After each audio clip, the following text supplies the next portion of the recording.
파라오 토타로 알지? 토타로 파라오 알지? 토타로 바빌론 토타로 바빌론이 나왔어요. 왕조 업데이트가 됐는데 왕조 에디션을 구매한 저의 생각으로는 제가 여태까지 플레이했던 파라오 토타로는 완전히 없어져 버리고 새로운 토타로가 된 것 같아요. 게임 시작할 때도 다운로드를 따로 받아야 돼.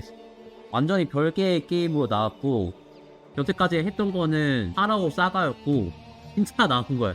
이게 진짜 토탈업입니다. 내가 메소포타미아 얘기 하도 해달라 해갖고 가져왔어요. 잠깐 메소포타미아 얘기를 좀 하고 넘어가려고.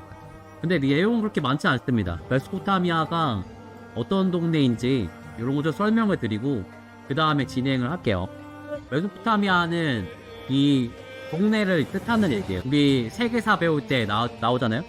티그스랑 유프라테스가 요 사이에 있는 여러 가지 국가들이 흥하고 망하고 하면서 나오는 애들을 다 싸잡아갖고 메소포타미아 문명이라 부릅니다. 메소포타미아라는 말 자체가 그리스어로 강들의 사이, 강들 사이를 뜻하는 말이에요. 이 강들 사이에 있는 문화권이에요. 그래서 메소포타미아라는 이름이 붙은 거고, 그래서 이번에 문화권으로도 메소포타미아가 나온 거죠. 아주 오래되고 멋있는 곳입니다. 이렇게 생겼어요. 동네가 이렇게 생겼어요. 이 메소포타미아 문명은 되게 오래전부터 발전했다고 합니다. 기원전 4000년 전부터. 이집트랑 거의 비슷해요. 예전에 배울 때 세계 4대 문명 이렇게 배우잖아요. 근데 세계 4대 문명은 사실 중국이 약간 끼워넣은 거야. 메소포타미아 그 다음 이집트의 급이 너무 진짜 엄청납니다. 엄청 오래됐어요. 메소포타미아도 기원전 4000년, 그러니까 지금부터 6000년 전의 시대의 얘기야. 그때 사람들이 도시를 만들고 수메르인들이 여기에 이제 들어와서 세기 문자 같은 것도 만들고 엄청 번성했습니다. 이때 이미 이렇게 큰 지구라트 벽돌로 쌓은 이런 거대한 건축물을 이미 만들고 있었어요. 기원전 4000년 전에. 뭐 기원전 2000년 전에 사람도 이렇게 높은 걸 2000년 전에 지었다고? 이렇게 생각할 정도의 거대한 건축물을 6000년 전에 지었었다. 근본 중에 근본 문화권인 중에 하나입니다. 여기 특징이 약간 도시화, 도시를 이제 구축하는 도시화, 그 다음에 정부가 약간 조직화되고 전문적인 그런 일을 하는 직업, 신분제 이런 것들이 있고, 그렇다 보니까 여기 사람들이 기술 혁신, 농업이라던가 건설이라던가 뭐 기록이라던가 뭐 이런 분야에서 굉장히 많이 발전했어요. 발전해 왔습니다만 흥망성쇠가 있죠. 아무리 이렇게 발전한 문명이라 할지라도 결국 다른 차면 기우니까. 처음에 있었던 수메르인들의 왕조도 무너지고, 근데 메소포타미아 문명에 갑자기 빵 하고 폭발한 그 시점이 어디냐? 다들 아실 법한 함무라비 때입니다. 함무라비. 수메르 다음에 아카드 제국이 있고, 아카드 제국이 근처에 있는 엘람이라던가 우르 이런 애들을 이제 어우르면서 제국이 만들어져요. 근데 이 아카드 제국 밑에서 있던 바빌론이라는 도시국가에서 함무라비라는 아주 걸출한 대왕이 나오면서 갑자기 여기가 이제 폭발하기 시작하는데, 아마 이 사람의 얼굴 많이 보였을 겁니다. 이 초상화라던가 보면은 다 이렇게 비슷하게 생겼어요. 다운 수염에 약간 좀 길쭉하고 이런 중동스러운 얼굴. 함무라비 법전이라는 게 있잖아요. 함무라비가 만들었는데 이 썰이 재밌습니다. 이때 당시만 해도 전문화되어 있다고 했잖아요. 그죠? 그래가지고 어떤 종교력이라던가 왕이라던가 이런 것들이 이제 분권이 되어 있었는데, 법이 있긴 있었습니다만 강력한 대왕으로서 군림할 수 있는 어떤 왕권을 만들기엔 좀 부족했나봐요. 그래서 이 법을 만들 때 이거를 조각을 시켰어요. 이게 다 하나하나가 문자로 되어 있는 법전입니다. 돌에다 새긴 거야, 이걸 돌에다 새겨가지고 이 새길 때 참여했던 사람들을 다 죽여. 아무도 모르게. 그 다음에 그거를 파묻어 놓고 자기 화를 있는 데서 막 연기를 해. 사람들한테 신이 꿈에 나타나는데 나한테 우리 인간들을 다스리라고 법률을 써서 준다고 했다. 근데 그거가 어딨지 하면서 땅을 파니까 거기서 이게 나온 거야. 그러니까 함무라비 뭐지? 꿈에서 봤던 게 여기도 있네?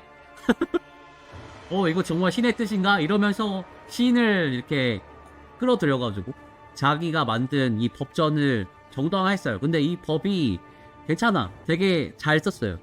질서를 만들게 되고, 하무라비는 또 약간 뭐랄까 정복왕이에요. 정복왕이고 여러 가지 도시 국가들을 다 휘하해 주면서 바빌론을 최고의 도시로 만들고 엄청 번성해서 이런 색깔 조각이 있는 거대한 성벽과 도시가 만들어지는 거죠. 계속 통치를 해오다가 망합니다. 바빌론이 메소포타미아 제국이 됐다가 하무라비가 죽고 이 메소포타미아에 있는 다른 도시 국가들이 또 성장을 하면서 밀려납니다. 그래서 카시트 왕조라는 게 생기는데, 카시트 왕조도 이렇게 설하던가 역사가 남아있어요. 다른 조그만 그 왕조들도 역시나 있었었고, 옆에 아시리아라는 왕국이랑 같이 해갖고 양립을 하고 있었는데, 거기에 새로운 신생국이 나타나요. 미탄니라는 신흥 국가가 나타나요. 약간 인도계랑 막 섞여있어. 혼합된 민족. 여기가 아시리아, 아까 얘기했던. 여기가 카시트 바빌로니아, 카시트 왕조가 있는 바빌로니아. 여기가 미탄니 새로 들어왔고, 위에 히타이트가 있어요. 파티 보이시죠? 네. 히타이트가 공격을 들어와요. 누가 공격에 들어왔냐? 히타이트의 대왕 중에 하나, 수필룰리우마 1세. 수필룰리우마 많이 들어봤죠? 수필룰리우마가 이렇게 크게 영토를 확장했었는데, 여기 미탄니도 같이 포함되어 있죠. 뭐랄까, 히타이트의 정성기, 그 이름을 이어가지고 2세가 된 거야. 아무튼 이때 히타이트의 공격을 받잖아요. 받게 되다 보니까 이 남쪽이 좀 프리해져가지고 다시 조금 독립을 하게 되는데, 이 독립하고 나서 바다 민족이 쳐들어옵니다. 망했어요. 청동기 이 왕국 자체가 진짜 멸망을 합니다. 히타이트도 멸망하고, 아래 이집트도 쪼그라들고, 가나안 막 멸망하고, 화산 폭발 일어나고, 막 온갖 재앙이 겹치면서 대재앙이 발생하게 되죠. 이게 청동기 붕괴입니다. 청동기 붕괴 시대 지도예요. 이거 파타로의 시대상이죠. 바다 민족이 막 들어오고 세상이 막 암울해지고, 그게 이때 대사건을 이제 뭐 재현을 한 거거든, 파타로에서. 그때 이 바빌론도 여기 있었어요. 카시트 바빌로니안 엠파이어. 이게 카시트 바빌로니안 엠파이어 말기야. 여기서 멸망하고, 이 메소포타미아 자체가 엄청 전란에 휩싸여서 왕조가 진짜 시도 때도 없이 바뀌어요. 근데 그거는 이집트도 마찬가지. 이집트도 완전 망해가지고 막 바뀌어요. 람세스 3세가 원래 메르넵타라고 하는 파라오의 핏줄이 아니잖아. 예전 파타로 할 때 그때 썰을 한번 푼 적이 있는데, 그만큼 왕족의 뭐랄까 권위가 떨어지고 새로운 왕조가 계속해서 등장하는 그 시대를 지금 플레이하게 되는 겁니다. 근데 이런 와중에도 우리 바빌로니아가 만든 큰 건물이 있죠. 바벨탑의 모티브라고 볼 수 있는 그런 엄청난 건축물이 이 시기에 또 만들어졌대요. 그래서 성경에도 조금 등장하고, 그 혼란한 시기에도 굉장히 발전하는 그런 도시였다. 이 에테메냥키가 성경의 바벨탑으로 묘사가 되는데, 여러 가지 언어를 막 썼다고 하잖아요. 그 얘기가 뭐냐, 이 바빌론 자체가 도시가 엄청 크고 번성해서 기원 전에 사람이 가장 많이 살았던 도시 중에 하나예요. 그래서 여러 군데에서 사람들이 막 들어오고 막 언어가 섞이고 하다 보니까 성경에도 그게 흔적이 남아있는 거지. 그리고 이 탑을 계속 쌓으면서 공사하다가 결국에 멸망했다고 하는데, 바빌로니아가 쪼그라들었죠, 실제로. 이 에테메냥키가 왜 모티브가 되었다라고 얘기를 하냐면은, 헤로도토스 맞나? 그리스의 역사가, 그 사람이 쓴 책에 이 넓이가 기록돼 있대. 이 90m에 90m 정도 되는데, 이 에테메냥키의 털을 발견하는데 딱 91cm 정도 됐대요. 아, 그래서 이렇게 썼구나. 이런 건물을 지었던 데가 바빌론이다. 그리고 이거를 우리 토타로 파라오에서 해볼 수가 있다. 메소포타미아가 두 개가 있어요. 니드루타, 아팔, 에크루, 아다드, 슈바, 우스르. 이름이 너무 어렵다. 근데 여기가 아시리아 쪽입니다. 여기가 이제 바빌론, 카시트 왕조의 끝자락에 있는 바빌론입니다. 네, 저는 바빌론을 할 거예요. Babylon shall rise again. 맞다. A few moments later. 상당히 좋아졌습니다. Decor. 공돈 추가된 것도 배잡고 에게 궁전도 따로 있으니까 게임을 여러 번 할 수 있게끔 만들어진 게임이에요. 사실 파타로를 되게 칭찬하는 이유가 이게 랜덤 스타팅에 최적화되어 있어요. 역사적인 흐름이라던가 비슷한 문화권들을 무질러 가면서 확장해갖고 다른 국가랑 싸우고 이런 전통적인 토타로 방식의 역타로 방식의 플레이가 기반이 되지만 이 랜덤 스타팅에 최적화되어 있기 때문에 어떤 세력 지도자가 되든 간에 어떤 문화권에 있던 간에 그 문화권의 지역 병정이랑 보호 병정, 명령 시스템 이런 것들이 다 호환이 되거든. 그래서 진짜 다회차 플레이를 위한 게임이에요 사실. 그런 점에서 상당히 칭찬을 할 만하죠.